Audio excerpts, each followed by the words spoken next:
Welcome to Indiana Sports Beat Radio, presented by Wow Food Group and Andy Moore Honda of Bloomington. Know your role and shut your mouth, you jabroni! Fires upfield into the end zone, and it's caught. Jelani Woods, touchdown!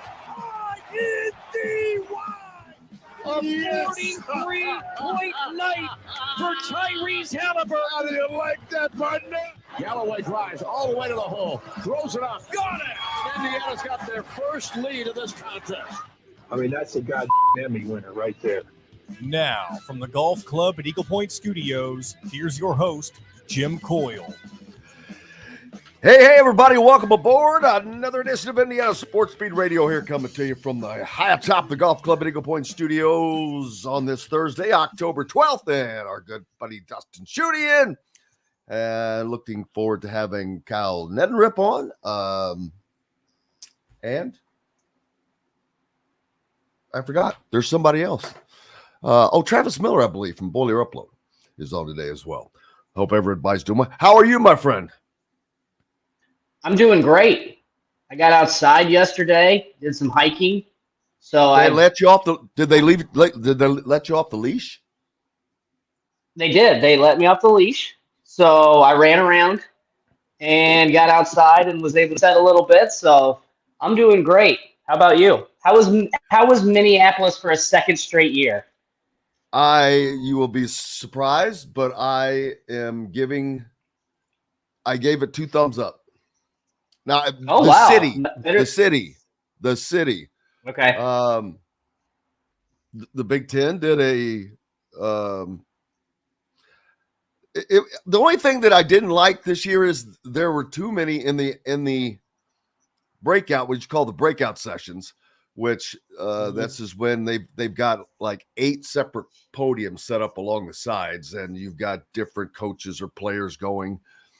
They do not do a good enough job, which I know it's hard when we got so many, but they need to stagger the times or something, because Matt Painter was on when Mike Woodson was on, when Tom Izzo was on, and I'm like, BS, because even though I had Mike Woodson on the show, you still go to the breakouts because that's a longer session. There's other questions that are asked that are interesting, and you try to make sure you get all that. But I wanted to go down to Matt Painter. I mean, he's the coach of the team that's the favorite coming in. I did speak to the players, which did we play? Well, I don't know if John. I had asked Mason Gillis. They were talking about losses and this and that. I don't know if you saw it, but he blinged it out a little bit, which you know what? It went viral. It did? Yeah, Fox College Basketball picked it up. Picked up the question. But when I listened to the full clip, and I could tell that you were the one asking the question, and then that his response is what went viral. I think it was on Fox Sports College Basketball. John Fanta. I can't remember for sure, but yeah. John Fanta was there, a good guy. We're going to try to get John on, as a matter of fact, from Fox. But yeah, that's funny. I didn't know that. I've been too busy doing my own stuff. But I thought it was a good question. I mean, a good answer. Even though IU fans may not like that, I'm like, boom. It was kind of odd that but it's like he was the only one wearing those, but they were some big old rings, brother. I would not want to get cracked in the jaw with either one, much less both of those things. But yeah, well, that's cool to know. What did you pick up anything else from Big Ten Media Days? I mean, not too much. It seemed like I saw the clip about Mike Woodson. So I picked up on 2 things. One of them was about who has the burger at a restaurant. I saw that clip. Wait a minute. And then of course you would pick this up, but I missed it. But that's what I love about you, because that's the kind of stuff that I'm not going to catch What the hell are you talking about? Okay, so I got to go back because I know I retweet. I can see if there's a description in here. There's a clip. Somebody asked, Indiana sophomore Malik Renew has an NIL deal that includes a burger being named after him. And Mike Woodson had zero idea that. So there was Mike Woodson, and he was just completely confused about this entire question. See, I missed the first part of Mike Woodson. I was getting ready. I'm still back doing stuff, and I'm like, oh my God, Mike's on now. And so I missed that.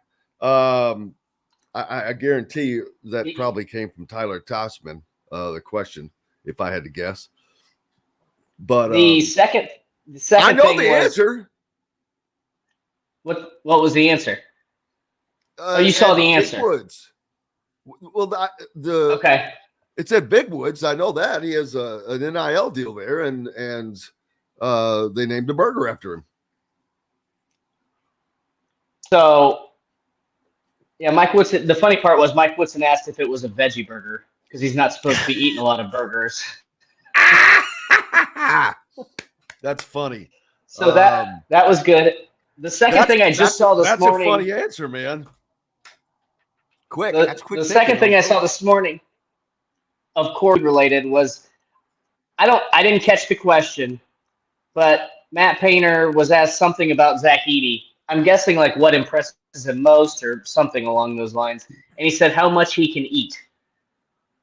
He said they'll go out for a team meal and they'll finish their meal and then he'll order more food after their. Well, what do you expect? He's like 3 humans in one. I know, it's not that surprising. He's like a cow. He probably has 7 stomachs, or how many stomachs a cow has. Yeah. I mean, he's not feeding. It's like he's not feeding one body. I mean, it's like a pregnant woman with triplets. I can't imagine the amount of calories it takes if he just laid in bed all day. Yeah. What his body would burn. So crazy. Shout out to everybody jumping on the Andy Moore Honda hotline. We appreciate you guys. Don't forget, Indiana Sports Beat Radio, powered by Andy Moore Honda, the best Honda dealer in Bloomington. Number one, always go to AndyMooreHonda.com to get more to your door. And we've got a little recruiting information. We'll talk more about it again later. But Derek Queen, still open. Houston, Maryland, Indiana seem to be the 3 finalists there, which that sounds about right. Maryland has kind of been he's been a Maryland lean, but we all know what Mike Woodson can do. But he is not expected to announce his commitment, I think, until the early signing period. Sources around Queen, this is from our friends at Rival. Sources around Queen either do not know or decline to say which direction the 5-star big man is leaning.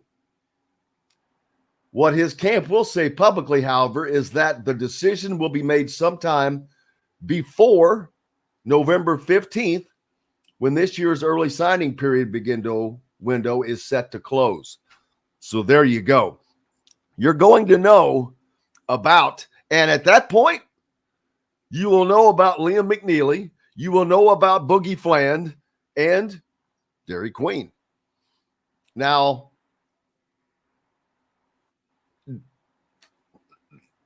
does either of those have any bearing on him? I don't really think so. But I'm just guessing. I don't know that the fact that, but I mean, one would think that when you see that, oh man, Liam's going to be there, Boogie Flan's going to be there, it's going to be a great group to be a part of. You would think that would be a draw, but who knows? I don't know what else. I don't know what happened at Houston. I don't know what happened when he goes to Maryland.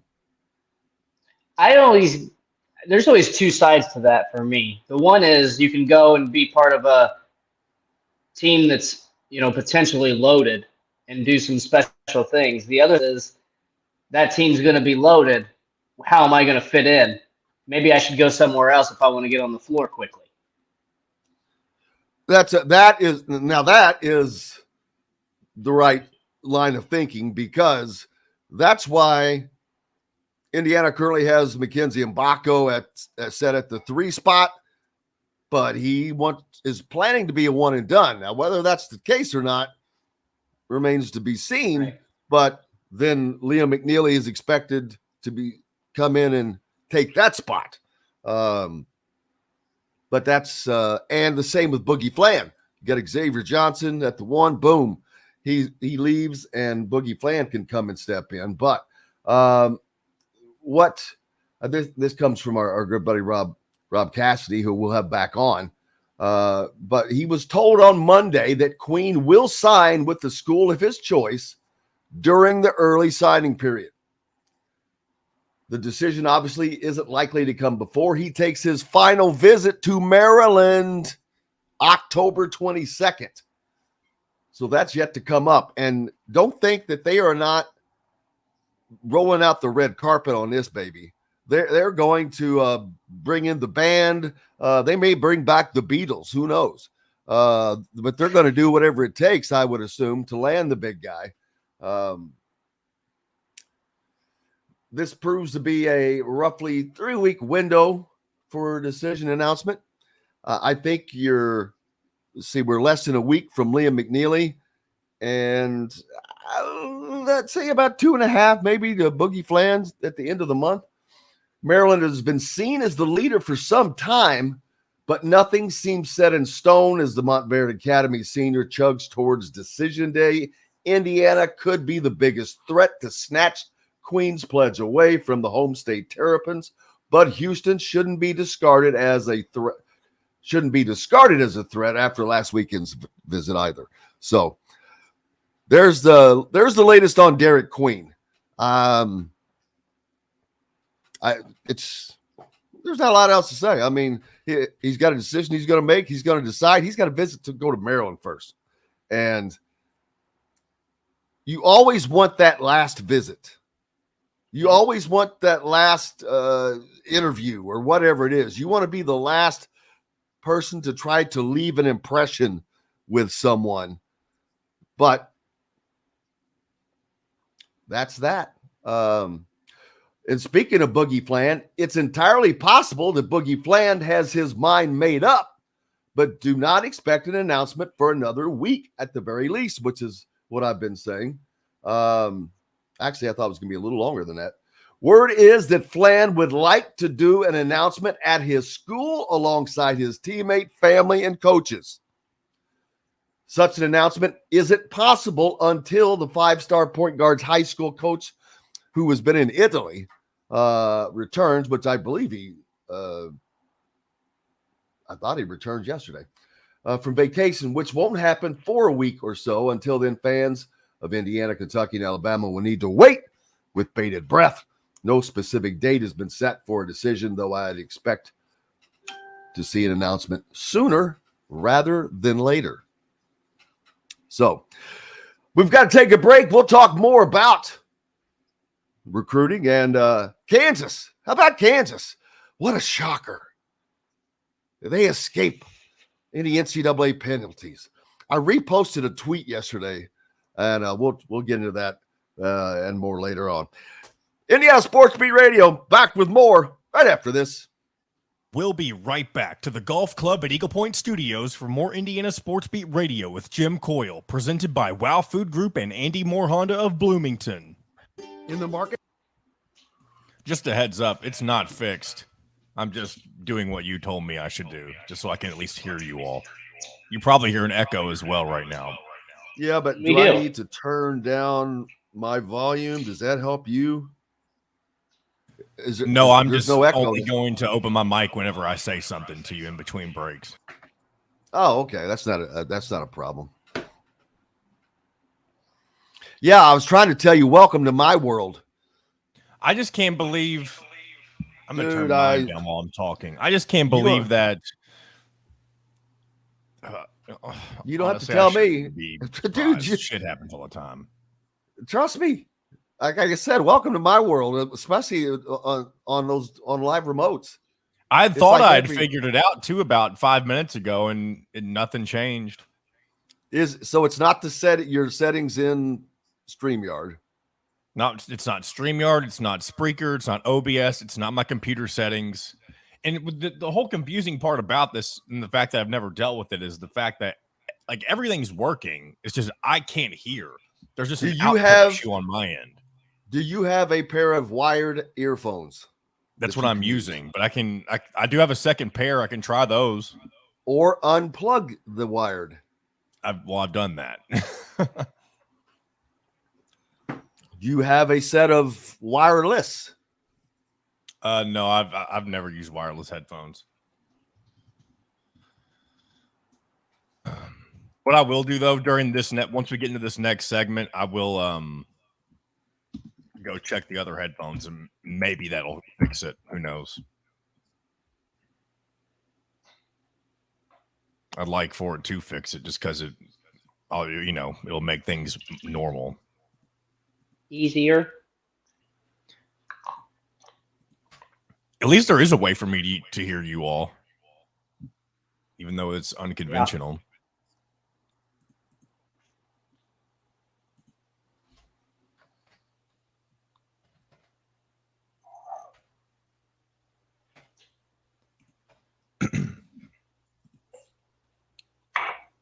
And if that doesn't work, I don't know if honestly, my brain is all over the place. I don't even know if I restarted my computer yet. Maybe I'll try that too.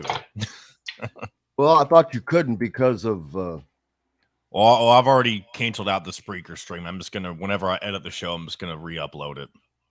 StreamYard's still recording, but Spreaker's not.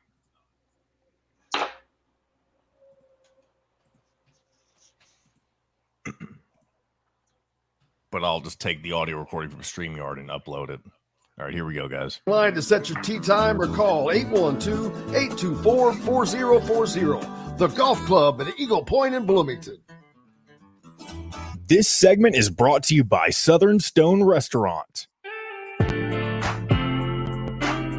Now back to the Golf Club at Eagle Point Studios for more Indiana Sports Beat Radio with Jim Coyle, presented by Wow Food Group and Andy Moore Honda of Bloomington. Welcome back. Thursday here at Indiana Sports Speed Radio. Probably Thursday where you are as well. Just taking a guess on that one, Dustin. It is Thursday where you are. Now there are times that if we were on or doing this at a specific time, it would be a different day than one of our great listeners, Fozan from Amman, Jordan.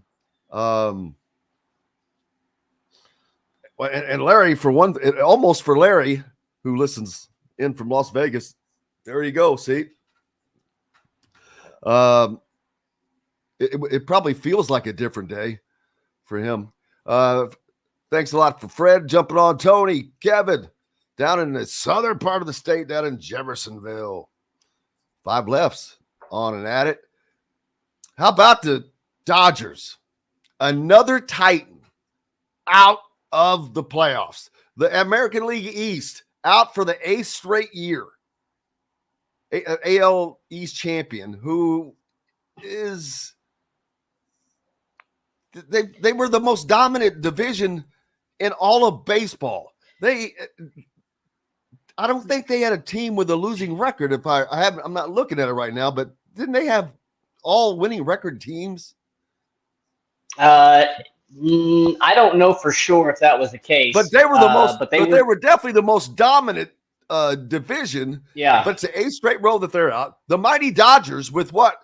I don't know. Or are they the 3rd highest payroll in baseball behind the Yankees and the Dodgers or the Mets? That other team, the Mets. Here come the Mets. So payroll doesn't really. It matters, but you don't have to be the highest payroll team. You just have to have the right players, and you have to be peaking at the right time and healthy at the right time. Now, what you got to do is you've got to avoid the first round bye, because that has proven to be a detriment. You have the Braves are probably going to get beat by the Phillies. The Dodgers they got swept. Who did we just talk about? The Orioles. So the three best teams in baseball are going to be done. So you're going to have, 5 days layoff is too much. That's going to sound like whiny Braves fan, and I'm fine with that.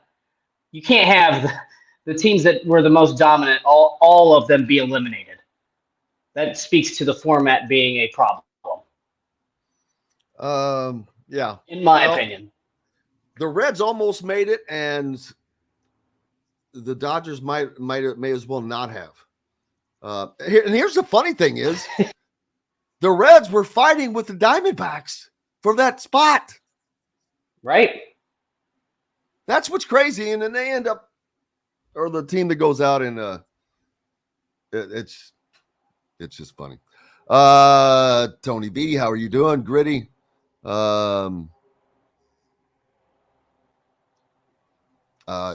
She says Knicks needs to name something after her. It would. Oh, I thought of a really funny joke, but I won't say it. That would be mean. If they named something after me, it would be something to go. How about that? The to-go order? Anything to go, just to go. I was going to bring on. You could go with the Royal Coil. Oh, boy. I don't know what it would be. I like it. A Coyal Royale. Like a big breakfast plate? A Coyal Royale. There you go. Coyal Royale with cheese, baby. There you go. See? Now I hope that's what I'm here for. I hope our audience gets that reference. Thank you for bringing that one in, and even having seen that movie. I was going to say. So, okay. Everybody knows I'm a little food nut sometimes. Last year I brought back an entire order of Whataburger from Kansas City. As we stopped there. I was with Mike Schumann, and I said, dude, we got to stop at a Whataburger. He never even been. He didn't care. So we go there, we eat, and I order an extra order of everything, the fries, the big burger, everything to go. Boom. And it goes in my suitcase.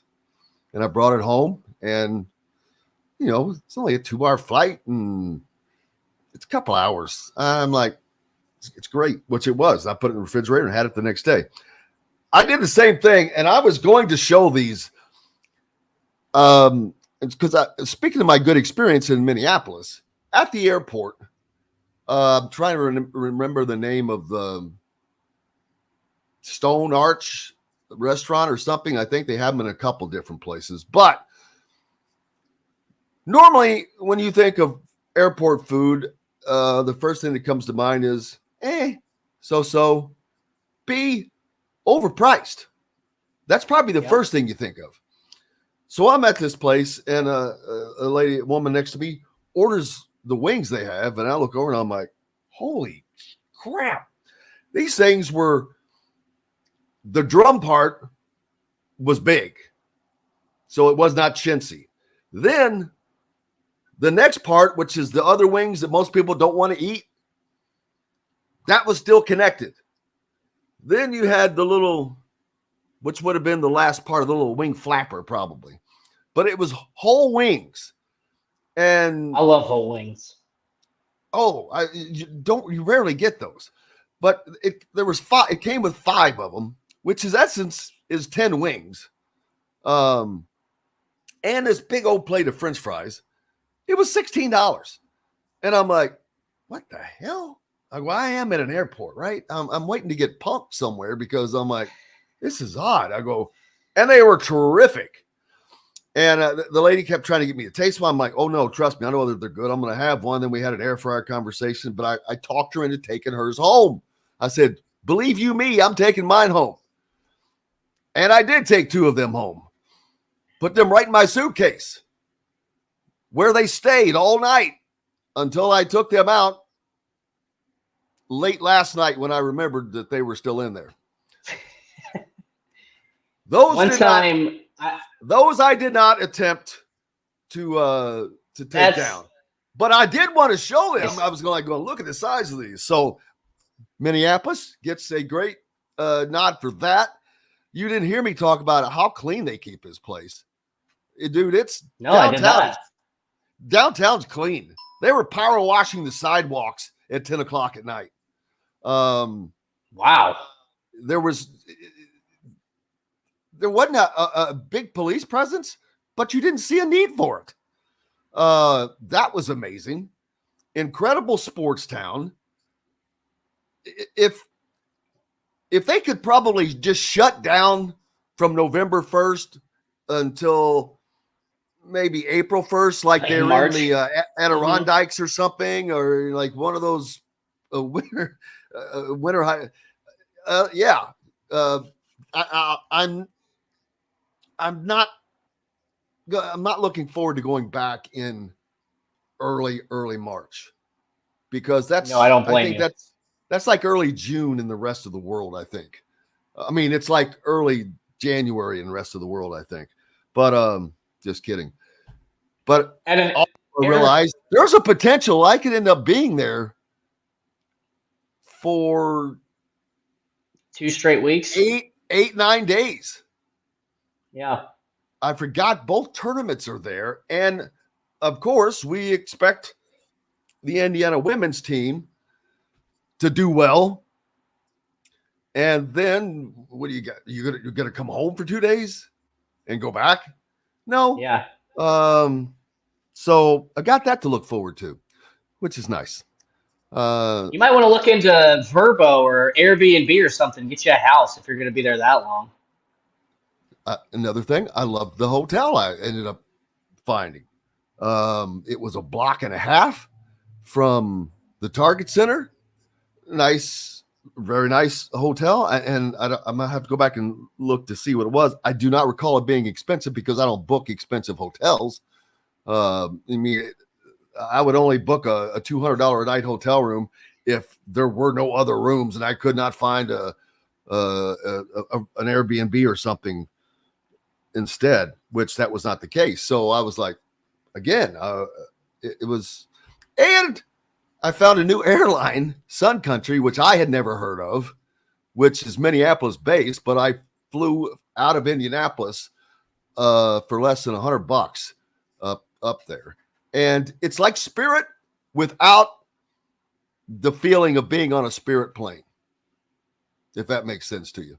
When you fly Spirit, you know you're on Spirit. They leave no doubt that you are on a Spirit Airlines flight at all times. It's a little sketch. Dude, there's a bag Nazi at the airport that she is. I see her all the time on the times where I do end up having to fly Spirit. I see this same woman, and I remember her because the very first time I ever flew Spirit, I had just a backpack, which you're allowed to carry on, but mine had one with wheels at the bottom, and because of that, it wouldn't fit into the stupid little thing they make you stick your bags in to see if they fit, which is too damn small, and it cost me $80 extra, and I was in such a rush to get on, I didn't think quick enough. But when I got home, the first thing I did was just physically rip that wheel system off of that bag. And I'm like, why didn't I think of this there? That would have saved me $80. But right. Oh well. So you just talked about airport food. Here's a quick story from when I was in college, and I was flying out of the Atlanta airport to come back to Indianapolis after visiting my mom. I had like a 3-hour wait after I got there, maybe late. So I was like, okay, I'll just go grab a bite to eat. I noticed in the Atlanta airport, which if you've ever been to Jackson Hartfield, they have every restaurant imaginable known to man at that. Where I missed the start. Where that airport. Is that Atlanta? Yeah. This was in the Atlanta airport, Jackson Hartfield. I thought, okay, I've got a gift card for Chili's. I'm going to go over here and grab a bite to eat. So I sat down, ordered like some wings and fries and a Coke. And then the bill comes, and it was like, I don't know, $8. Not that expensive. I pull out my gift card. The gift card was to Applebee's. I had $11 in my bank account because I was a broke college student. So I had no cash on me. Did you end up washing some dishes? I thought I was going to have to because at that time I had no idea how much money was in my bank account, but I knew it was less. So fortunately, the card went through. I apologized to the waitress. I did not leave a tip because I did not know how much money I had. The card went through. I came home with like $2.11 in my bank account. But you talk about pure panic. I thought I was going to have to wash dishes for a couple hours. I hear you. There is nothing worse than that. I had a similar thing happen when I was younger. I was it's back when I rodeoed, and I was with two friends. They were trying to make the national finals, and I was helping doing some driving for them. And that means they would be at a rodeo at one place and then jump on a plane, and I'd meet them at an airport with a truck and trailer. But we were in El Paso, Texas, and we're there for 10 days because it was a long run. While I'm there, my debit card expired. Oh. This is back in the 90s. So think about today. If you're somewhere now maybe because of the phones and the options, virtual cards and whatnot. Yeah. And sometimes I don't even think of that. I'm like, oh God, I go into a panic for a second. But anyway, that was not the case back then. And I had one debit card. I had one. That was it. I had one bank account. Right. Back when I had money in the account, but I could not access it. And I had to call the bank. Luckily, this was also in a day I was like 19 or 20, and I worked at a part-time at a gas. There was call it a gas station basically, but it was a little convenient, very popular in a place called the Point in Highlander Point and Floyd Knobs and down in Floyd's Knobs. It was kind of a social meeting spot too. You find out if you wanted to find out what was going on this weekend, everybody pop in because everybody that knew we all were buddies. And the bank was right next to that. And I would always be out back roping the dummy, yada, yada. But I knew the banker. That was the most important thing. So I had to call the bank, and I got to talk to her personally. And I forget what she was able to do to make it happen, but she did something. Then there was another time I was with those same daggone dudes helping them, and they dropped me off in a hurry at the airport, and I'm on the plane. The plane door has just closed, and at that moment, I realized my wallet is still in their truck. Oh. Along with my car keys, which was in Oklahoma City. And I had to drive to Alabama after that to rope. It's another thing, but I've got neither $1 or a car key. We'll go to break on that. We'll find out the answer later, but lots more coming up here on Indiana Sports Beat Radio. Appreciate you being with us. We've got some recruiting news to talk about. We haven't hit on Kansas yet. Back with more. Dustin Schutte right after this. We'll be right back to the Golf Club at Eagle Point Studios for more Indiana Sports Beat Radio with Jim Coyle, presented by Wow Food Group and Andy Moore Honda of Bloomington. Whether it's... All right, I'm back in business. He's back. He's working. I had to shut down my computer all the way. I left my car keys. All you have to do, shut it down. Oh, so you want to talk about having a fucking... Whoops. It's okay. You didn't say it during the radio portion, so you're fine. Okay. You want to talk about having a fucking mental breakdown? I was about to have a mental breakdown because on Monday. No. When I was on this story I'm telling, when I did not have my wallet or my keys because we had been traveling everywhere, and we had gone from El Paso to Belton, Texas to Temple, Texas, and it was just, you're riding around in the back of a truck camper. You've seen the movies. That's true. So I'm grabbing my stuff and we get to the airport because I was in a rush, and I think we were like starting to taxi when I realized it, and I'm like, I got to get off this plane. And thank God this was then and not now, because I would have been tased for standing up saying, I got to get off this plane, because you see people do that all the time now because they're whack jobs, but I may have looked like a whack job. But this woman, this kind woman, gave me like $120 in cash. Wow. A stranger, a total stranger. And I remember writing a card back to her to tell her, thank you, you're an angel. You were my angel. But oh my God. But then I get back to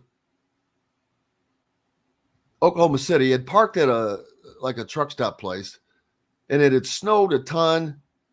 Well, they were getting ready to tow my vehicle. I had just got back in time.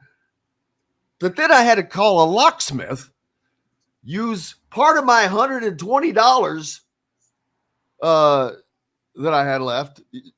Oh, man. Those were some good dumb old days. This sounds like the last month that I've gone through. But fortunately, when I left my keys in St. Louis, I could walk everywhere. So. Oh, I forgot about that. Now, real quick, well, we don't really have enough time. I'll ask y'all next segment. Hey, who's coming on? This is empty. Kyle Neddenriep's at 9:30. 9:30. What nonsense did you all talk about in those first couple segments? Just give me one thing that I can include on the thumbnail, because I could barely. Well, the first segment, I talked some recruiting stuff. Yeah, and about Liam McNeely and Boogie and whatever. But yeah, and then we talked Garrett about Queen mostly. Okay. But I should have talked as much about Boogie because his decision's more upcoming. Dustin, text me what the nonsense was. We got to come back. Here we go. There was plenty of it. Food Group. This segment is brought to you by Remax Advanced Realty, Indie Home Pros team by Cheryl Sizemore. Now back to the Golf Club at Eagle Point Studios for more Indiana Sports Beat Radio with Jim Coyle, presented by Wow Food Group and Andy Moore Honda of Bloomington. Welcome back, Indiana Sports Beat Radio, here on this Thursday. The week's almost over. My God, I cannot believe that. I cannot believe that this is Thursday. It seems like it was just 3 days ago. It was Monday. Crickets. Joke there. 3 days ago it was Monday. But seriously, I cannot believe it's been that long since the start of the Big Ten basketball media days. That's crazy. I mean, definitely seems like yesterday was the day before. It's like I've been in a time warp. But I'm sure. What are you even talking about? Feels like yesterday was the day before. Well, because of traveling, of getting back from being in Minneapolis. Oh. You're at the Big Ten Media Days all day doing that, and then you go straight to the airport, and you get on a plane, and you get back, and you get home at 1:30 in the morning, and then, bam, it's right back. and it just happened so fast that it just I cannot believe that it's that 4 days away already from the start of that. It's crazy. But there is that. It is. Got to get into reality. But we talked a little bit about recruiting. And Derek Queen, his decision expected to come before the end of the early signing period, which is November 15th. More importantly, Boogie Fland, his decision could come anytime after his coach returns from a vacation in Italy, or a trip to Italy. I shouldn't call it a vacation. I don't know what he's doing there. He could be a pasta consultant for all I know. But how those decisions go are gigantic for Mike Woodson in Indiana. They do not have to land all three. I think they are in a good position to land all three, but that doesn't, when I say that, I posted that on something the other day and somebody was just whiny, and I'm like, dude, I didn't predict they're getting all three. I said they're in good position, and they are. I think they are in a really good position to get 2 out of the 3, but that doesn't mean they get 2 out of the 3.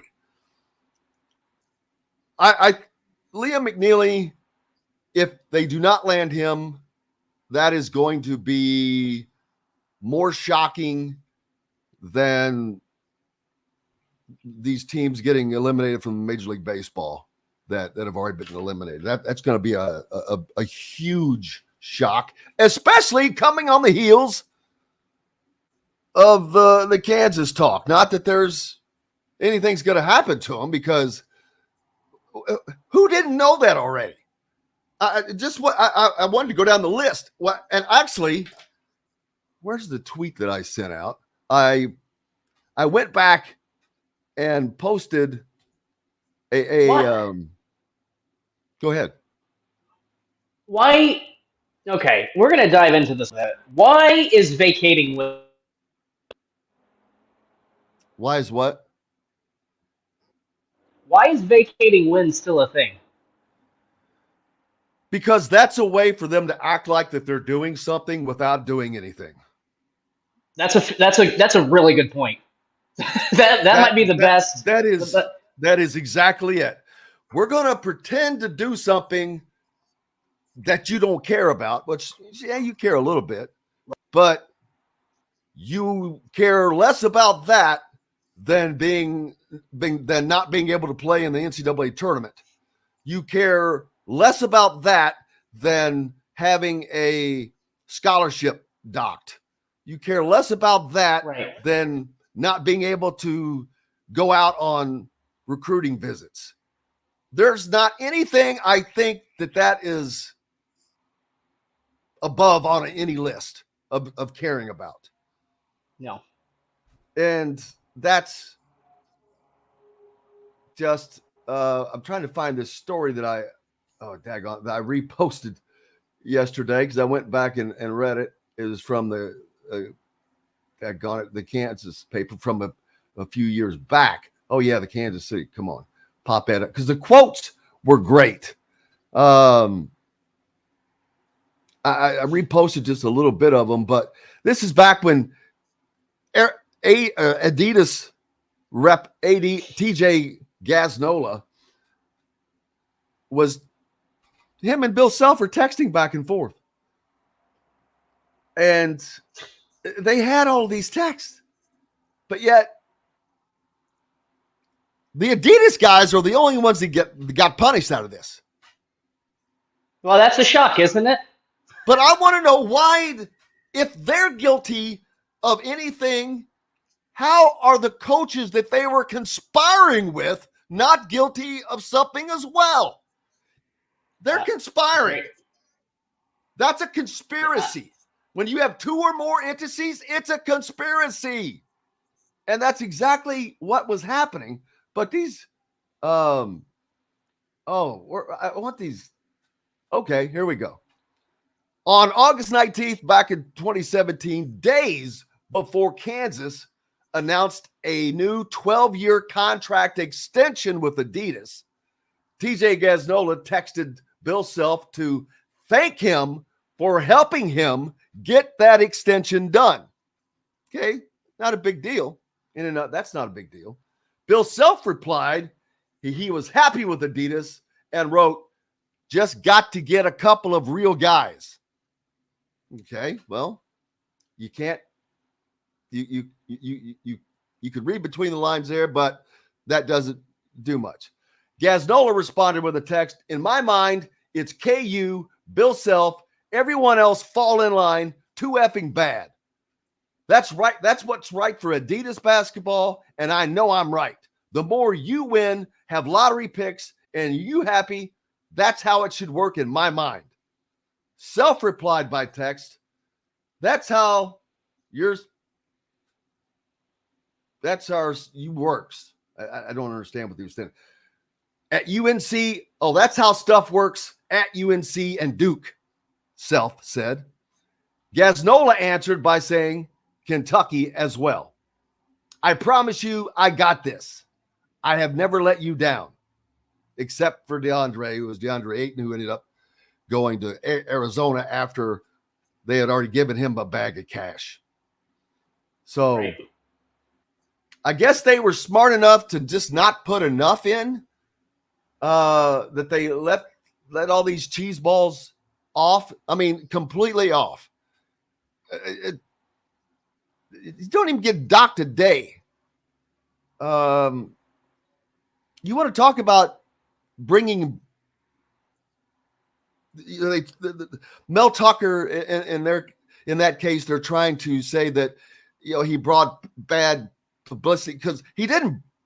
I don't think I'm not an attorney, but I don't know that he's done anything that broke his contract, because he was on a phone call with someone that was not an employee of the university or was currently doing anything with the university.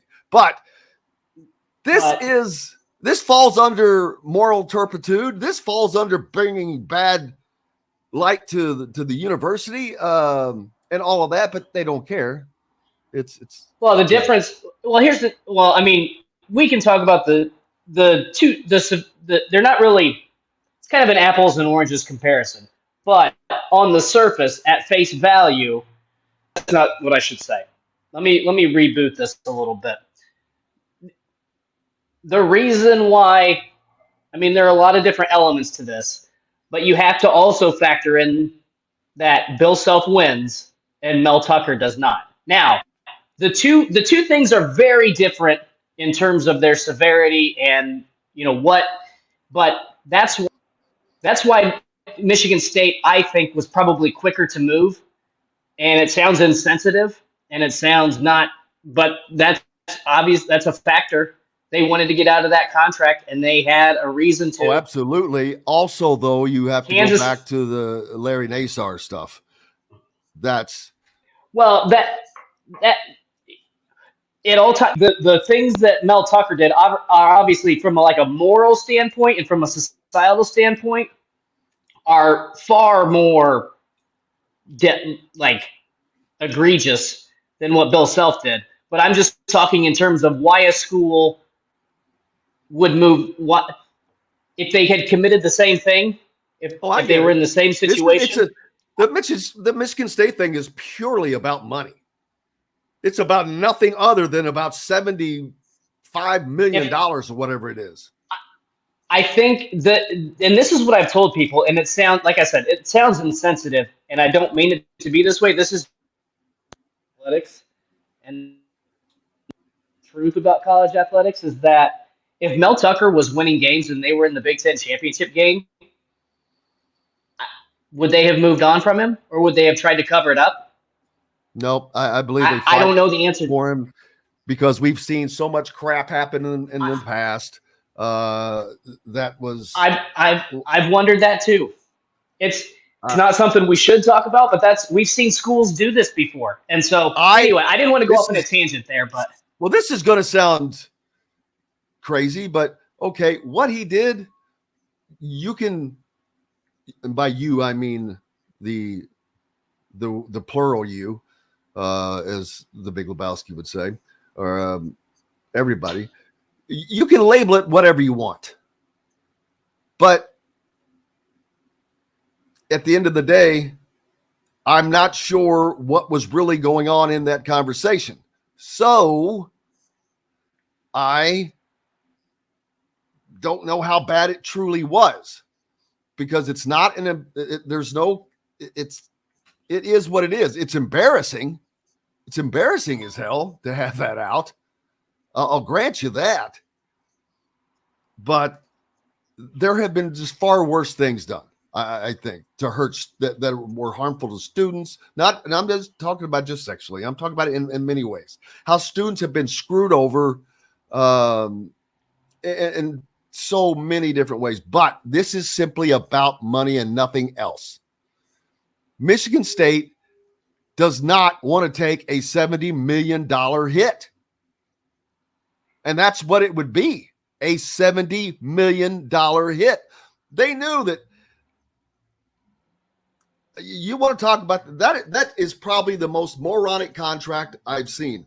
You know, correct. I get on Indiana a lot for writing some bad contracts, and they do, but nothing to the level of this idiotic stuff. Who the hell gives a guy $100 million because he has one damn good year? What do you think? Who was the jackass he replaced? D'Antonio. Never a fan of his. I just think he's a dirtball. Yes, he is a dirtball. But yeah, what do you think he felt like? It's like, you're giving this check like $100 million. I took you. I had success till I didn't. But Michigan State wanted to be. They were sick and tired of not being Penn State, Ohio State, or Michigan. They wanted to be in that group. Well, now, if they take a $70 million hit, that may set them back in. Because I mean, that doesn't. But I don't think NIL, I guess. But I don't think they're going to take a hit. You think that they get out without paying a dime? Yes, and here's why. Because I'm not talking about the F. I'm not going to talk about this from the perspective because I don't know all what happened. Based on the reports, it does not sound good, right? But here's whatever transpired for Mel Tucker is even if legally there was no incident, right? Or no, he was on. It seems to be well documented that he was on a Michigan State trip or representing the university in some way. And the fact that he was doing that while he was representing Michigan, that also gives Michigan State cause to terminate that contract because he did something detrimental to the university, whatever the case might be. So I think Michigan State is going to get out of that without having to pay him a dime. Good luck with that. I don't expect that they take a $70 million hit, but I don't think they get off scot-free. Hey, we've got lots more coming up in the next hour here on Indiana Sports Beat Radio. Cal Neddenriep is going to join us. Travis Miller, I believe, from Boiler Upload. But we'll be back with lots more and get back to the recruiting talk as well. We'll be right back to the Golf Club at Eagle Point Studios for more Indiana Sports Beat Radio with Jim Coyle, presented by Wow Food Group and Andy Moore Honda of Bloomington. In the market. Did Five Left say that they should name something the Gen X? Yes, when that was good. That's good. The best. And I highlighted it, but we were right in the middle of something, and I knew if I talked about it, I would lose my focus. But that was really good. I think Five Left and Jennifer can come to an agreement on that. Pete, that deserves a send out. Where did it go? Oh, it's got to be way back up here. I got to go back to the top.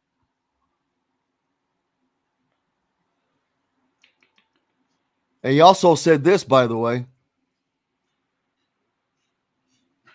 Oh, appreciate it, Five Lefts. How's it going?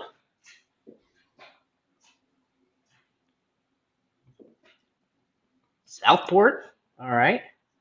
Where did it go? Oh, there we go. There you go.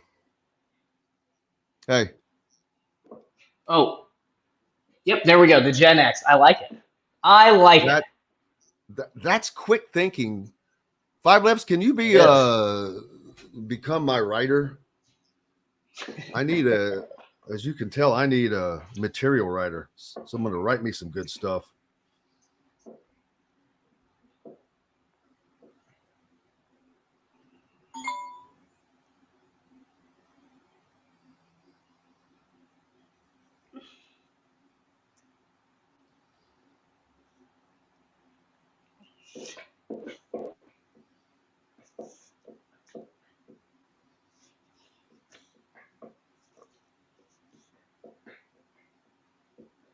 Ask us something, John. What'd you say? He can't hear us. No, Weren't you going to ask us something? From last break to this break? Hey, is Travis Miller on? He emailed me asking if he was on today, and I said if he wants to, he can. So I sent him the link. If he wants to come on, he can. It's just up to him. Well, all right, I'll text him. What time you want him on? I already told him 9:50 or 10:10. It's up to him. He already knows he can come on. I know, but I want to know if he's coming on, so I'm just going to text him and ask him if he is. Okay.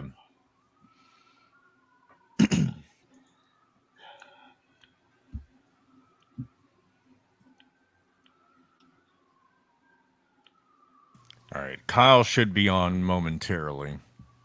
Did you shoot somebody? That's not from. I tell you what. Me. That's from Dustin's. Oh. That's because in Brownsburg, the flow by at every hour. I've never been in a place where it's been this much. Here we go, guys. That should tell you something. MyStonecrestLiving.com for more details. This segment is brought to you by Feast Market and Cellar.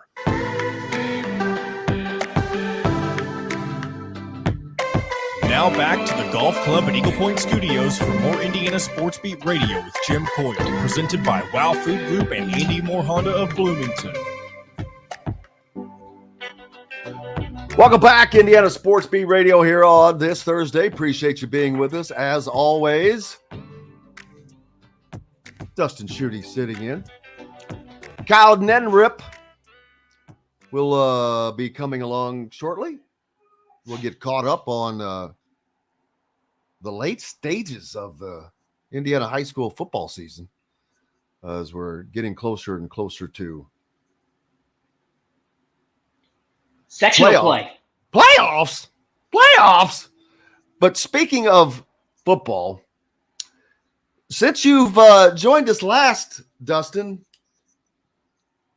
Indiana has you were here for that, but has added Rob Carey as the offensive coordinator and Justin Fuentes as a consultant, a non-coaching consultant. He's not on the field coaching. No, I'm saying his duties does not allow him to be on the field coaching. He is film watching, making probably suggestions, probably going over the offense or whatever they or using him. Well, it's guaranteed to be mostly offense. It could be other things. Was he a head coach before Virginia Tech?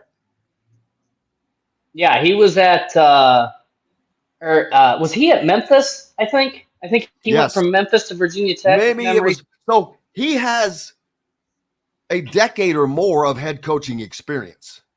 Right. Rod Carey has nearly a decade, I think, of head coaching experience. So there you go. And speaking of decades of head coaching experience, Kyle Neddenriep, right on cue, baby. I think he stole your hat, Dustin. I noticed that. I like it. You like that, Dustin? I do. I don't know that I've seen that hat. I just got a few new ones. I got a new Tigers hat somewhere. I got basically that and Tigers hat in this one. Well, I mean, even I don't know that I've seen that hat out. So you look, as the kids would say, you're looking fresh, yo. Always. Always. Cal from the Indy Star. Go ahead, Dustin. I was going to ask Kyle, are you tired of, or are your fingers, worn out from responding to all the questions and complaints about seeding the playoff tournament? The one was Brownsburg Ben Davis. I think that's a number 1, number 3 matchup. And from what I've seen, this is the 3rd straight year that Brownsburg's had to travel to Ben Davis. I'm sure there were others, but that was the one that caught my eye and seemed to get a lot of attention in terms of when is this tournament going to be seeded. And I saw you put out a tweet earlier today that they were talking. There were comments about this in 1990. And yeah, and it's I always expect it, right after the bracket comes out that, and there's bound to be, in Brownsburg and Ben Davis under the current tournament format. I mean, they're either going to play this week or not this week, but the first week or the second week. You only have 4-team sectionals. So under this format, it's like, I don't know that it really matters a whole lot. I would be in favor. And yeah, so I was looking for something else this morning. I was working on a different story, and it just so happened the very paper I was looking at, there was a story down below it about seeding. And it was from 1990. And and to me, and I, I'm not trying to drudge up, this conversation over and over again, but it's like, oh, you don't have to, don't worry. No, you don't. But to me, that just goes to show you, like, this is not a new argument. And actually, in that same story, the IHSA commissioner was like, yeah, we're looking at seeding where you could tell they weren't necessarily in favor of it, but they were like, yeah, at that time you had, the tournament was still relatively new. It was the football tournament. It only goes back to like 1973 or 4, something like that. So, it was still only 16 years old at the time. So it was, relatively new, and they were still messing with some different formats and whatnot. But yeah, 33 years later, we're still having the same discussions. But in my opinion, in the IFCA, the Football Coaches Association has talked about doing a sort of a rolling sectional where you have 18, like I'm specifically about 5A and 6A, the 2 biggest classes, because those classes have less teams anyway. You have 32 teams in each one. You could kind of split the state in half and have basically 4 8-team brackets, which are still by geography. You roll 2 sectionals into one. So a matchup like Brownsburg Ben Davis, those teams would be seeded 1 and 2, basically in an 8-team sectional, what you would call a sectional, basically a regional. And then they wouldn't play until what would now be like a regional final. So, you're talking about, playing at least 2 weeks later in the tournament than what they do now. So yeah, I mean, that to me, that makes a lot more sense. You don't lose out on geography. I would go one step farther and just seed the top 16 on the north and 16 on the south. And with football, you're only traveling once a week. You're knocking half the teams out the first week. And Indiana's not that big where you're not traveling like 6 hours from the north or the south. And anyway, you've got Center Grove and Jeffersonville are in the same sectional. So even now, you're traveling, to a certain extent. So yeah, I mean, I just, to me, there's a better way. I wish you could do like a kind of a trial run in 5A and 6A and just see what it looks like. And then my other, these other 8-team sectionals in 4A on down, I would just seed the top 2 teams, seed the top 2, blind draw the rest of it. And even at that point, you're going to end up with probably 1 versus 2 playing in the sectional final of an 8-team sectional, which is better than playing next week, So in my opinion, I mean, I just don't understand it. I get, they used to do it this way and whatever, but I just don't get it. I mean, all the arguments don't make sense to me. It's like, the arguments are like, well, they're going to play each other anyway. Well, yeah, that's any tournament. So, why you should want your best teams playing later if possible. And then, there could be upsets still, but it just doesn't make sense to me. The geography thing does make sense to me. And I would say in basketball, I'm not necessarily in favor of seeding the whole tournament in basketball. I think you still need, because you're talking about traveling at least 2 times a week, if not 3. So that's different to me. But with football, I don't think you need to after the sectional. I think you get to the regional in basketball, everybody's either you've got a great team or everybody's good enough to be there. So, and you're only playing one. It's not like football. And the other thing with football, and I agree with you completely, Kyle, is there are buys. And the team, if you've got a team that's gone 10-0, they get a bye. They deserve a bye. And if there's another one that's 9-1, and if there's 2 buys in that particular sectional, they get a bye. You get a bye. You get a bye. But seriously, they should not ever have a 10-0 team having to play the most games in a sectional. I don't agree with that. I think they've earned the right not to do that. Yeah, and that's another thing too, is kind of playing for something extra in the regular season. That's sort of another aspect that I like. And it's not everything. You're still putting, I like putting everyone in the tournament, let them have a chance at it. I don't think that's a bad thing. But I know some people say, well, you ought to just cut half of them out. And, I don't have a problem with letting everybody at least have one playoff game. But it'd be nice to have a little carrot dangling there that, okay, you beat, like Brownsburg HSC play this week, and Center Grove and Cathedral, 2 huge games. What if a little more was riding on those games, like a home game later in the, something. So instead of just making it just so random, and I've, so I go in different waves where because I don't think it's like imminent that it's going to happen. I do think there's some things out there that could happen down the line, but I'm not sure us, throwing it out there all the time and weighing, because I still think obviously there's a lot of great things, and you do end up with the great tournament. I don't think you want to take a sledgehammer and just change everything, but I think there's a way to make it better, and I think you should always be looking for ways to make things better. Keep your mind open to new ideas. And, it doesn't make sense to me, like, why football, you can't do this. It seems totally possible, in all their arguments, like, well, how are you going to seed them? It's like, you can find a way to seed them. It's not rocket science. It's very easy. I just go with the records. Just start with the records. I would say have a coaches, put the coaches in the room.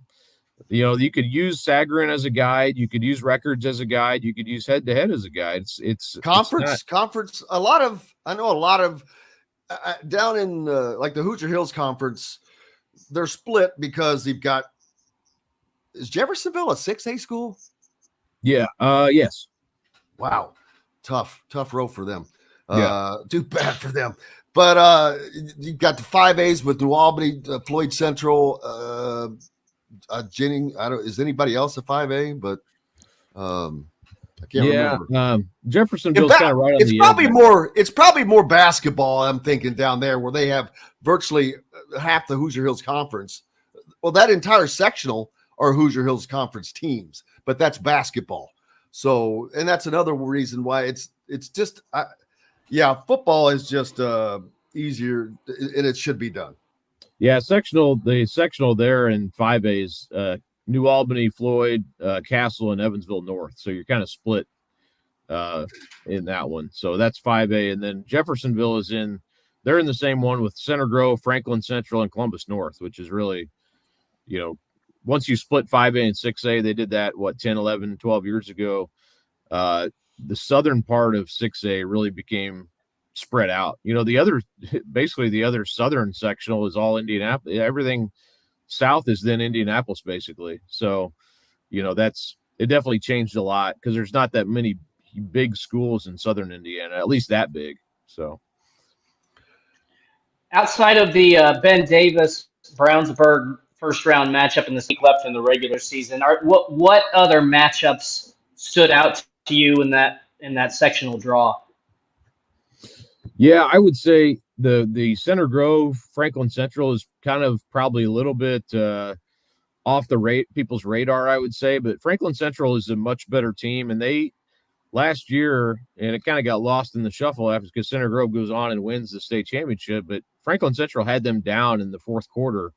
Center Grove had to basically drive the length of the field to win at Franklin Central. And so in everything, Franklin Central's 4-4 this year. kind of similar to last year. They're dangerous. They're athletic. Their line play is not probably up to the quality of like a Center Grove, which is why they're 4-4. But they're a dangerous team, and Jason West is their coach, who used to coach at Warren, won state championships there, won state championship at LC. He knows Eric Moore very well. He's a Center Grove coach. So that one to me is kind of like, oh, that could be, and Center Grove's not like a complete just run you over type of team. They're very good, obviously, and I would probably pick them again to win it. But that's an interesting game to me in sectional 8 that could be, could be problematic for Center Grove, although they do get it at home this year. So that should help them. You also got up here in 6A, Westfield's at Carmel. That could be interesting. Westfield's probably the favorite to win that sectional 4. And that's a north half of the bracket game too. So the north half is still a little bit weaker than the south. So you've got, the winner of that game may be a favorite, although I'd probably pick HSC. HSC and Fishers wouldn't play until the second week of the playoffs. And that would be a huge game, obviously, too. Yeah, those are probably all these games are in 2 weeks, 6A and 5A. Like next week they get off. So they'll have a bye week because they have only half as many teams. And then 4A on down will play next week. There aren't that many. I kind of ran a list yesterday of like some of the best games to watch, for next week. And there are some good ones. I would say around here, probably Pendleton Heights and Greenfield Central is probably the best game. Both those teams have been very good this year. Greenfield Central is probably a team where, if they can win, the winner of that would play New Pal the following week. And both those teams were close to beating New Pal this year in 4A. So that could be interesting. And then Chittard, they're 8-0, and they play Tippecanoe Valley, which is also an 8-0 team. But, Tippecanoe doesn't play that type of schedule. So, I don't know how that game will go necessarily. Danville Tri-West is another good one for next week. So there are some good ones next week, but a lot of the, obviously the 6A and 5A get started the following week. Before we let you go, are you as good on the spread as you are picking high school games? No, I do. Gone. I do a Survivor League with a couple of friends of mine. Obviously, it's just for fun. But we do a thing where, you pick against the spread. And it's interesting to do that where I don't gamble. So I have nothing on the line in these. So, but it is kind of interesting to see how you do like an NFL spreads compared to just picking them straight out.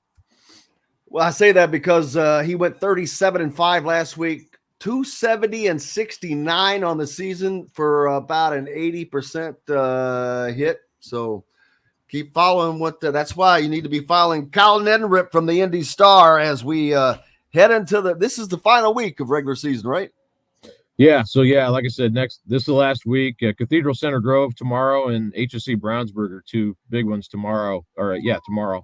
And then, like I said, next week, those big schools will have off. So it'll be a little bit lighter week. Get out and see a high school football game. Support the local schools. Support your local newspapers. Be a subscriber. Kyle Neddenriep from the Indy Star. Can't thank you enough, brother. You bet. Thanks, Jim. Thanks, Dustin. Absolutely. Kyle Neddenriep from the Indy Star joining us. Make sure you're giving him a follow. Up next from Boiler Upload, Travis Miller. We'll talk Big Ten basketball media days. I got to spend some time, or not time, but part of the breakout with the Purdue players, and we'll talk about that and much more when we come back. We'll be right back to the Golf Club at Eagle Point Studios for more Indiana Sports Beat Radio with Jim Coyle, presented by Wow Food Group and Andy Moore Honda of Bloomington. Travis, apparently I had a video question go viral. Okay. Oh, yeah. Your sound's doing that weird thing again, Travis. Oh, jeez. Look at him coming on wearing a Boilermakers hat. He's looking like the Purdue Fred Durst with the backwards hat. This is probably much better. There we go. Better? There we go. You sound much better. All right. Thank you. Good. Yeah, I don't get it with these Bluetooth headphones sometimes. I really don't. It's weird. Yeah, I was gonna have Casey on with us up there, but he ended up not making the trip. Yeah, I think he got to play some golf course today that he's like, I can't pass this up. I don't know. I don't golf. I meant when I was in Minneapolis. Oh, okay, yeah. I'm horrible at golf, so I have no idea which one he is on, but I think he had to do that. So I'm horrible, and it doesn't stop me. My knee's stopping me, but bad golf does not.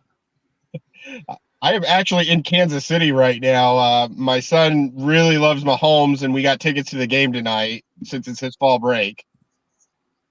Oh, nice. So that will be fun. Where in the world?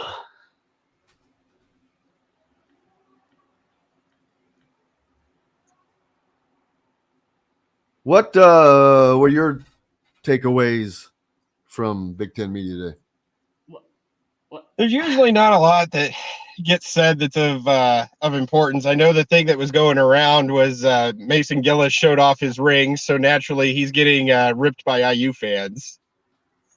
Guess who asked that question? You? Touchdown. It's like, okay, I mean, it is what it is. I mean, yeah, we won the Big Ten. And here's the funny thing. I did not know that until we started the show this morning, and Dustin said, yeah, there's one that went viral. He goes, I could tell it was you that asked the question. And I'm like, really? I've not seen it. So I did send it out as a clip. Yeah. All right, here we go, guys. I'd have to go back and look. For high-quality meats, bakery items, and now fresh seafood.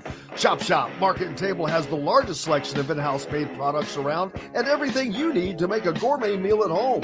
Or pick out a tomahawk steak or a grouper filet and enjoy it cooked to perfection in Chop Shop Steakhouse. Chop Shop Market and Table, a part of the Wild Food Group, is your butcher, baker, and fish house, no matter where you live. This segment is brought to you by Hank's Pizza Mac. Now back to the Golf Club at Eagle Point Studios for more Indiana Sports Beat Radio with Jim Coyle, presented by Wow Food Group and Andy Moore Honda of Bloomington. Welcome back to the Golf Club at Eagle Point Studios here on this Thursday. Dustin Schutte with us as always. I'm Jim Coyle, and Travis Miller from Boiler Upload joins us. And in the break, we were talking about the little video clip that has gone viral. It must have been John Fanta's if it was on Fox, his video of it. But I asked, and I asked all three, but then while I was in it, I realized that there's only one Indiana guy up on there, but I knew that they were all, very indoctrinated into the series. But I said, because with the conversation had preceded that was about games, the sting of losing games, whether it was Fairleigh Dickinson, and they hadn't encountered that much, and I said, I know that a regular season game does not define a season. I said, but being swept by Indiana had to leave a big sting, had to hurt, and that's I thought his answer was great, to be honest with you. Obviously, I'm looking at it from a different perspective, and it was great because it drew a crap ton of attention.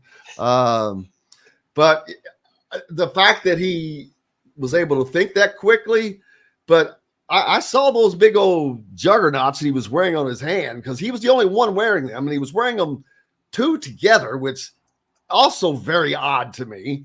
I would not, if I had two rings that were the size of a 18-inch wheel, I would be putting them on different hands to maybe even myself out. I mean, he walking, but anyway, he said, acknowledged that they had certain goals and that that they met 2 of the 4 goals and losing Indiana hurt, but if he had to take 2 losses to Indiana to win these, that he would trade it every time.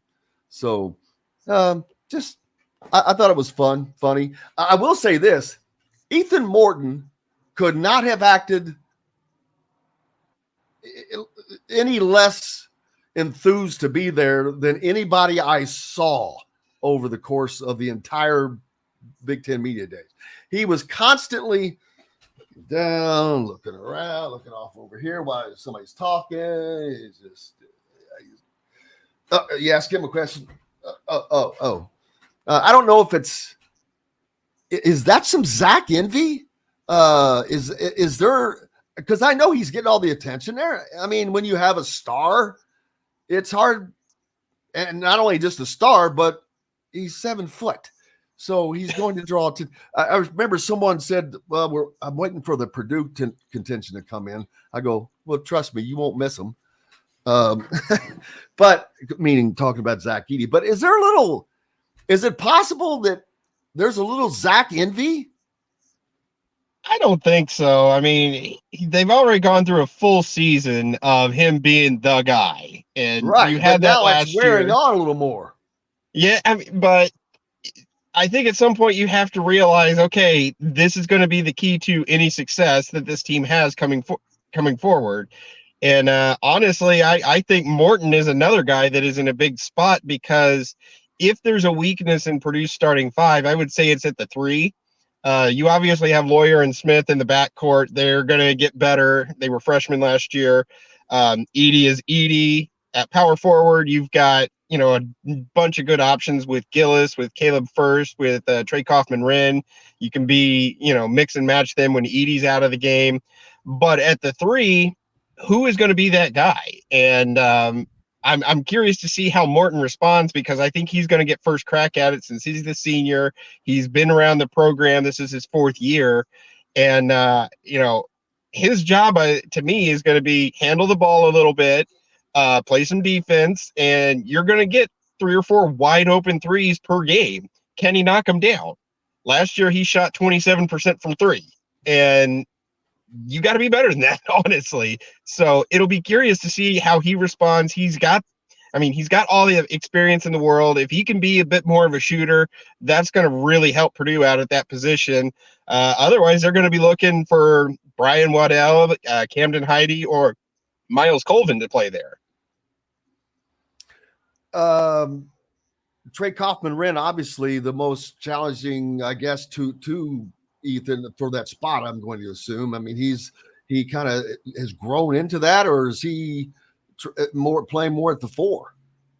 I kind of see TKR more at the 4, but he did a great job last year playing most of the backup minutes to Edey when Edey was not in there. So if he can hold it down, give Edey another 3, 4, 5 minutes of rest a game, that's going to help Purdue be even better too. So I think you'll see him at the 4 and the 5. But from everything that we've heard, he's just trying to take another leap this year. It's his 3rd year in the program, but only 2nd since he on the court since he redshirted as a freshman. And I think he'll play a little bit between the 4 and the 5, and it'll be hard to keep him off the court. Do you think, Travis, that Purdue's made the necessary changes? Matt Painter seems to think so. The necessary changes and gotten the athleticism to finally break through. I mean, I know that's something that they've been close before. They've been talented. They've won a lot of Big Ten championships, but it feels like with the returning talent, with the National Player of the Year, Braden Smith and Fletcher Loyer having another year under their belt, and bringing in a guy like Miles Colvin, it feels like they have the pieces. But I also have a conversation we have just about every year where it feels like Purdue finally has the pieces to break through, and they still quite haven't done it yet. And we're not going to know an answer to that question for another 6 months. I mean, last year, if you'd have told me that they were going to lose to Fairleigh Dickinson, whose tallest guy was 6'6", 6'7", and they were going to, and Fairleigh Dickinson was going to control the game, and Purdue was going to score 58 points, I would have laughed at you. I mean, that's the type of opponent and type of a team that Purdue usually schedules for some late November home game on a Tuesday night, and they beat them by 20 points. So I mean, it really depends on what's going to happen when they get there. It was a shock to lose to St. Peter's. It was a shock to lose to Fairleigh Dickinson. And those aren't exactly, athletic, run past you teams like a Kansas or a UConn or a North Carolina. So Purdue has shown they can handle those types of teams, honestly. I mean, they got a really nice win over Texas in the 2021 tournament.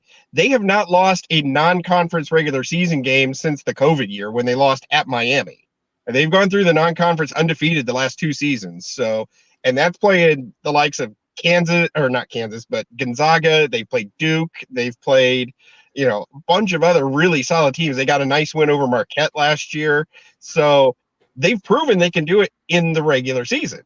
Can they do it in March? Right. That is going to be the question that hangs over this team until March.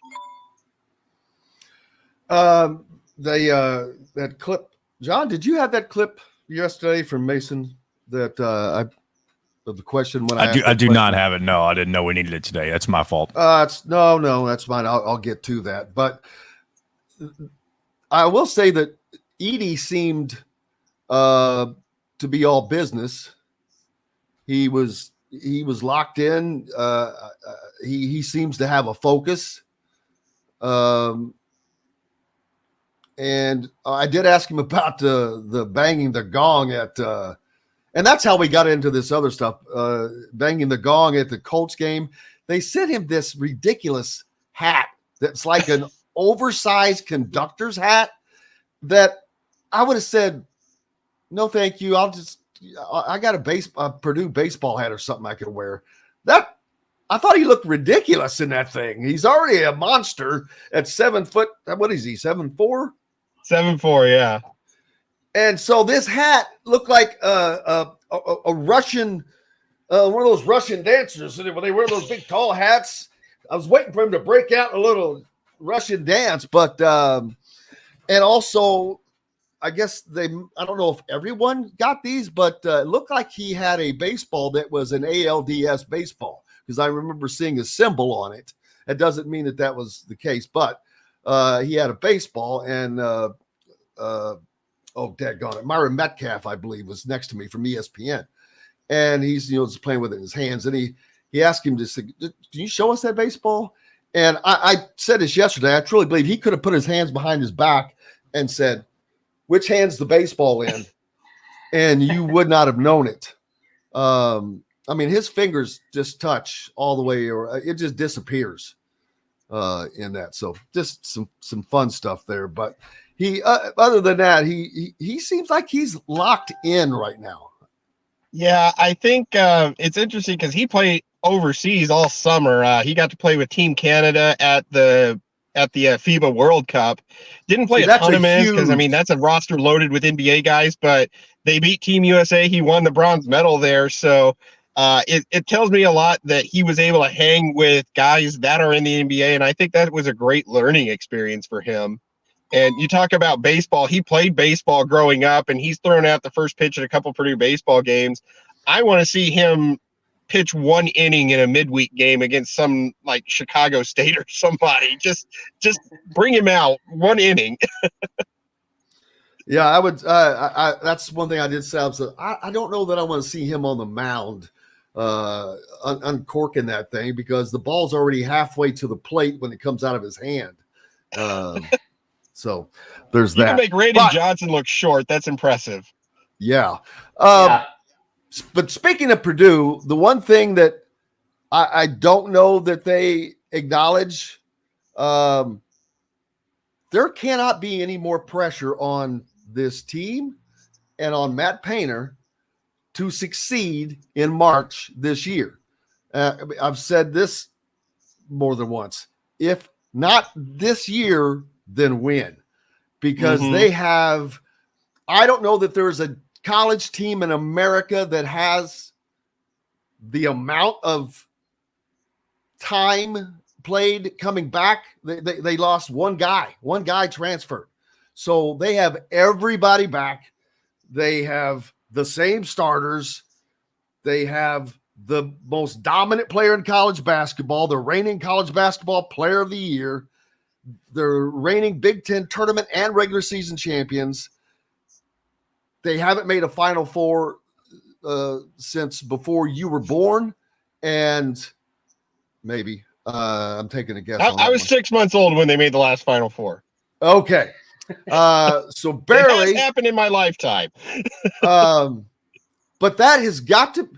That's I don't care what anybody says. That's got to. You can ignore it, but if that doesn't happen this year, if anything short of a Final Four has got to be looked at as a failure in my mind. And honestly, I've been in this 2 years ago when they had JD coming back and they had a pretty loaded team, the one that got to rank number 1 for the first time. I felt that was the team. It's like, okay, this has got all the expectations. They are the ones that will break through, and they ended up winning 29 games, but they lost the Big Ten by a game. They lost the Big Ten tournament final, and they lost in the Sweet 16 to St. Peter's. So, I considered that at the time the most highly anticipated basketball team that I can remember for Purdue. And it's just ratcheted up this year. Like you said, they've got everything on paper to get it done. And like you said, there's going to be pressure, and it'll be interesting to see how they handle it. I know a lot of the fans that I've spoken with and everything, they are, in agreement that, finally this will be the year, we'll put it behind us and everything else. But, these are the guys, they have to get out and get it done. And like I said earlier, we will not know until March. They can have a great regular season. I think that they are one of the 2 best teams in the Big Ten. That they definitely can win that. Big Ten tournament is a crapshoot. That's a fun little thing at the end of the season to add on there. But will they get it done in March when it matters most? And we'll see. We've seen dozens of Purdue teams that have gone in with high expectations and haven't gotten it done. 2 of the best runs that Purdue has had in this 40-year stretch were unexpected runs. At 2000, they were a 6 seed. They got the broken bracket, and they get all the way to the West Final and lose to Wisconsin, who was an 8. And then, of course, you have the year that they lost to Virginia. Carson Edwards just goes crazy for 4 games and got them as close as you can get without actually going. You're leading as the final shot is in the air. So this team is so close, and I feel like it will be a very cathartic, almost like 2016 Cubs-esque thing if they finally make it. Philip points out that the Purdue at Indiana basketball game will air on Peacock. I don't understand why this is being made such a big deal. I don't currently have Peacock. Fortunately, I'll be at that game. But if I didn't and I wasn't, I would get Peacock. What's it cost? $5? I think so. And if you have Spectrum cable, if you have like Spectrum Internet, you get like 3 free months of it. So I don't understand. So my answer to that is I don't understand the blowback. I don't get it. And plus, you can cancel at any time. Think about and how much would it cost you to go to that game to get a ticket to sit at the top of Assembly Hall? Not only that, Jim, but how much would it cost to just go to a bar and watch it? You're going to spend $20, at least $20 just to have 2 beers and like an appetizer. So yeah, I am just not. Nobody likes to spend all this extra money, but you know what? If you're getting, are there several? What else is going to be on Peacock? Well, I think they said that there's 6 Purdue games that are on Peacock, and then right now in football season, this is the 3rd straight week that Purdue is going to be on Peacock. The Illinois game was on there, the Iowa game was on there, and then Saturday against Ohio State is on there. So you get that, and then I think you get like a bunch of other NBC shows and everything. I think you get like an alternate view for Sunday Night Football for NBC. But this was clearly hey, the Big Ten is trying to sell subscriptions to Peacock. Very much so, because they put some other big games on there. That is why go all the way back to when ESPN2 came about. Yeah. You'll hear these same arguments. Why is this game on ESPN2? And now It's on the you got games on the Ocho, baby. But that's Joseph. I understand. It's not about. That's why it is Indiana and Purdue on Peacock, because it is a game that they know people will tune in to see, and to tune in, you have to have Peacock. So that's why they do it. We're not nobody's coming to watch Penn State, Nebraska on Peacock. No, and with the growth of the Big Ten, there's only so many outlets for games to be shown. The Big Ten Network has the main network. They have a couple alternates, but they're going to be different times. You've got NBC that has a piece, CBS that has a piece, Fox that has a piece. They want to get as many games on as they can, but you can't get them all. If you've only got 4 outlets, well, maybe you need another one. So I don't like paying for ESPN Plus, but I do just for Peyton Manning, actually. But I don't get the blowback on Peacock. It's change, and I get that people don't like change, but it is what it is. It's cheaper than in any other way to see a game. So it's not about them dissing you. It is simply selling subscriptions, like Travis said. Speaking of football, who does Purdue play this week? Ohio State. It's this up-and-coming program called Ohio State. I've heard of them. Solid. I've heard of them. I've heard of them. I hear that they're doing good things in the Big Ten East. I mean, they're decent. They're decent, but it's at West Lafayette on Saturday at noon. There's a lot of nostalgia around this because it's almost 5 years to the day of the infamous Tyler Trent game where Purdue blew them out 49-20. And it was the 5th win that Purdue has had over Ohio State in West Lafayette this century. Purdue's 5-3 against Ohio State at Ross-Ade Stadium this century. And one of those losses was the infamous Holy Buckeye game. So they were a play away from being 6-2. I can't explain it. I don't know if it's voodoo. I don't know if we've sold our ability to win in March for the ability to knock off Ohio State regularly in football. But for some reason, Ohio State struggles every time they come to West Lafayette. I can't explain it. I don't know what it is. So, I mean, I expect the Buckeyes to win and probably win pretty comfortably, but you just never know. During Danny Hope's first season in 2009, Purdue entered the game at 1-5. Ohio State was in the top 10, and Ryan Kerrigan had himself a day. Couldn't stop getting Terrell Pryor in the backfield, and Purdue pulled off a huge upset, 26-18. So I think it's going to take something like that where one or two guys just have a monumental outing for Purdue to win, but you just never know. And I'm sure that Ohio State will have just a little bit of extra attention here for their players coming into this, given what's happened the last few times they've been here. Also, the Big Ten basketball schedule the football schedule, since we spoke last, was released. Indiana, the big talk was, finally out of the Big Ten East. We don't have to play this juggernaut schedule of Ohio State and Michigan every year. Guess who's on Indiana's schedule right off the bat? That's right. Ohio State and Michigan are still on their schedule, along with a home game with Kalen DeBoer, their former offensive coordinator, and the Washington Huskies.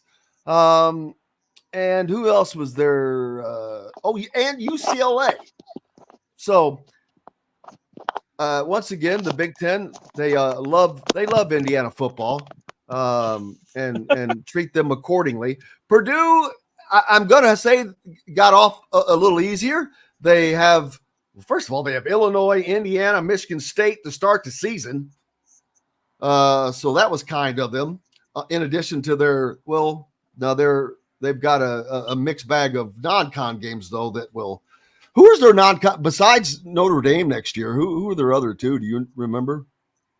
Indiana State, and they have a return game at Oregon State. So at least the conference gave them a break and did not make them go to the West Coast twice. Well, yeah. Purdue is going to have that's a challenging schedule. There was first games I said those are all away games. They traveled to Illinois, to Indiana, to Michigan State, and Ohio State, and to Wisconsin, who we'll see what Luke Fickell does after this year. Then they at home they'll have Nebraska, Northwestern, Oregon, and Penn State. A manageable schedule. But what did you think overall of these schedules coming out? And Dustin, you as well. It's interesting. I think the 2025 one is just absolutely brutal. I think they have like Michigan, Washington, USC. They've got the non-conference with Notre Dame, and I think they've got one other one on there where you're just like, oh my goodness. Like, 5 games that are among the toughest that you can ask for. I think they also have Ohio State on there. So it was, at the time it was released, it was 5 teams in the current top 10. But that's 2 years from now. So we're worried about that. That's Indiana's yearly schedule, brother. Yeah. But I think it's a decent schedule for 2024. I think it's going to be interesting to see how they have, you catch a break with Illinois and Indiana as their protected games. Not everybody has a protected game, and Purdue gets 2 of them with Illinois and Indiana. I'll take that any day of the week. Dustin? Yeah, I mean, I haven't really broken it down because it's almost too much at this point. Try to go through all 14 teams. I mean, it's just, I don't know. I think I'm a little reluctant because of how much I hate conference expansion and how much a lot of the traditional rivalries are going away and things like that, but whatever. I don't have a lot of thoughts on the Big Ten schedule on the future. What about new rivalries with some of these West Coast? Oh yeah, the East Coast, West Coast, yo. You know what they should do? East Coast, West Coast, what up? They should divide the most Western teams and the most Eastern teams, put them in separate conferences, and then they have 2 winners play in the Rose January every year. That's what I think should happen. What an idea. Yeah, and I can't even get excited about 2028 Purdue going to USC or whatever happens in that season, mostly because by then they'll have added Oregon State, Washington State, the University of Pyongyang, McGill, the University of Titan, the moon of Saturn. Who knows what's going to happen by then? Yep. I don't know that the current Big Ten schedule will be the same in 2027 or 28, only because they just need to do it 1 year at a time is what they need to do. Well, they said it was like a 2-year. Here's the thing. They said it's a 2-year model, but this one they had to extrapolate it out because of making the numbers right. Part of their deal is teams playing everybody at least once every 3 years. I think that is part of that. So, and then you've got the protected rivals, Purdue with 2, Indiana and Illinois. I don't know why Indiana, who has 1 with Purdue, did not suggest go to either Northwestern or Rutgers and say, hey, let's have a protected rivalry game because we both stink. And that would, but they did. And Iowa gets 3. I'm not happy about that. I'm against 3 protected games that you're lining up. You're setting your own schedule. Everybody should have the same amount. Or 2, a minimum of 1. Penn State has 0. I think you should have a minimum of 1 and a maximum of 2. My thoughts. Go back to just 10 teams. It's yeah. Oh, okay. Marty McFly. Let's do that. Buddy Travis Miller from Bully Upload. Appreciate you. If you're a Boiler fan, make sure you go follow him for the content. We appreciate you. Have a great day, brother. Thanks, you too. You bet. Travis Miller from Boiler Upload. We've got more coming up right after this on Indiana Sports Beat Radio. We'll be right back to the Golf Club at Eagle Point Studios for more Indiana Sports Beat Radio with Jim Coyle, presented by Wow Food Group and Andy Moore Honda of Bloomington. Good morning, Jared. Oh, man. Yeah. Thank you, Travis. Thank you. Well, you'll be up there in a minute. Oh, never mind. Oh, my God.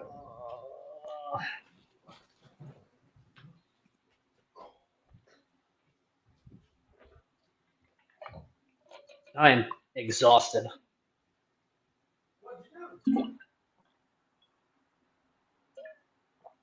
I've just been up late and up early last 2 days.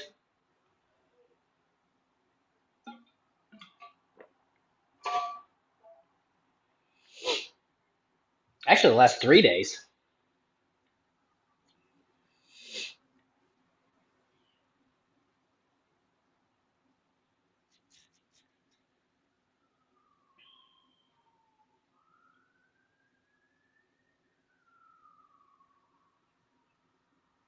See, you can hear it. It's every freaking 20 minutes. What Dude, is it? you live by a do you live by a hospital? No. I live by a fire. Then you live in a wrong part of town, brother. Oh, I can tell you this is, well, I don't know where all they go. I don't know how far out they go, but it's fire trucks. It's constantly fire trucks. I mean, I don't know. Maybe it's accidents on 74 and 65. I have no idea. But it is obnoxious. It is legitimately every half hour. I've lived by fires, never been this crazy. Every day, every half hour. At least.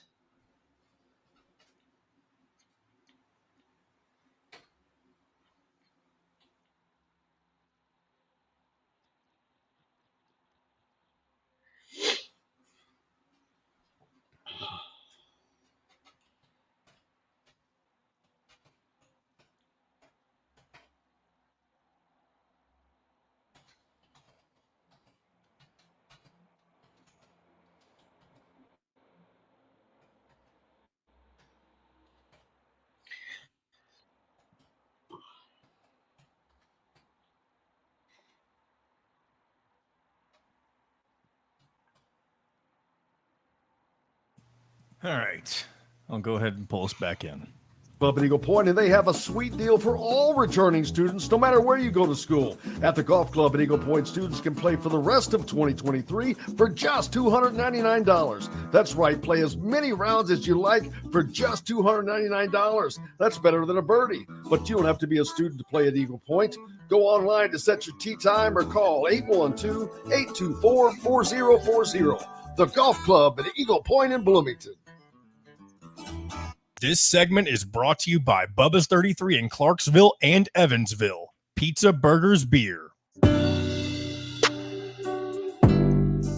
Now back to the Golf Club at Eagle Point Studios for more Indiana Sports Beat Radio with Jim Coyle, presented by Wow Food Group and Andy Moore Honda of Bloomington. Welcome back to Indiana Sports Beat Radio here on this Thursday, Dustin Schutte Day. We should rename it Dustin Schutte Day. Shoot Day? If I had a sword, I anoint it. Anoint you, Schutte Knight Day. thee. Yes, I wish, and I will. You know what? I can find this very quickly. Earlier, they were talking about because I missed the very start of Mike's breakout session. But I'm getting ready to send out a tweet that, you know, working with him it's been, from a media standpoint, it's been like the sun came up. And I know I say this a lot, but when Lil Rhodey left, a cloud left. He drugged that cloud to Rhode Island. where now a dark cloud just continues to hang over Rhode Island. You did miss yesterday. John replayed his intro speech, which I will never stop loving. It has to be. It looks like the most ill-prepared Intro speech or Indiana? No, his intro speech to Rhode Island when he became Lil Rhodey. Okay. When he was knighted Lil Rhodey by me. When he was addressing the media for the first time, your opening press conference, introductory press conference. Right. It has to be the dumbest, most ill-prepared. I don't even know what adjectives to throw at it. It's comical, but I don't think it was intended to be comical. But Mike Woodson has, and part of it's coming from the NBA, because Indiana basketball is also a hard nut to crack from a media standpoint. It's, tight lips and but he is open, honest, unfiltered, and funny. I'm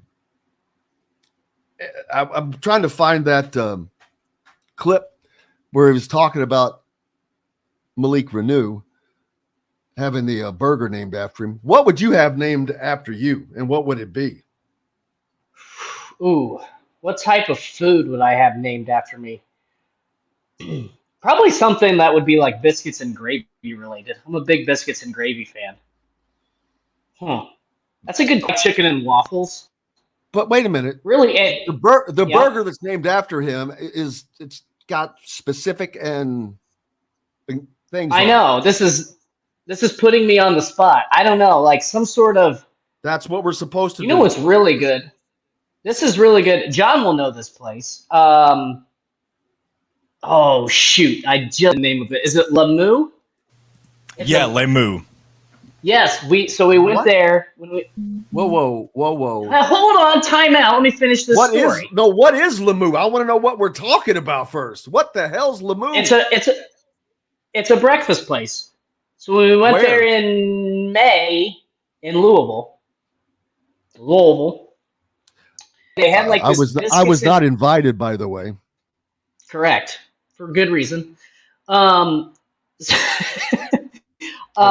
went to this place and they had biscuits and gravy, and it was biscuits. There were over easy eggs. I think bacon was in it, and then just smothered in country. That would be something that I would want named after me. All right. I don't know what the name of it would be. Maybe Five Lefts can be quick-witted here and come up with something. But that is the type of dish that I want named after me. All right. So this was actually originally from Jared Kelly, it looks like. But listen to this, and I want to hear it too. Malik improving his body. I don't know if he has like a burger at Big Woods. Have you tried it? What is that? Like Big Woods, a restaurant in Bloomington. Like through an NIL deal, he has his own burger. He has his own burger. Yeah, like named after. What the hell? He shouldn't be eating burgers. Is it a veggie burger or something? No, it's got bacon and cheese and stuff. Oh, so you telling on him this? No, I thought you knew about it. I didn't mean to get him in trouble.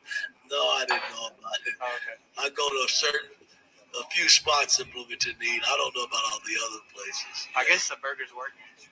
I guess it's working. Well, yeah, his body fat's down and he's trimmed down, so that hopefully he's not eating too many of them.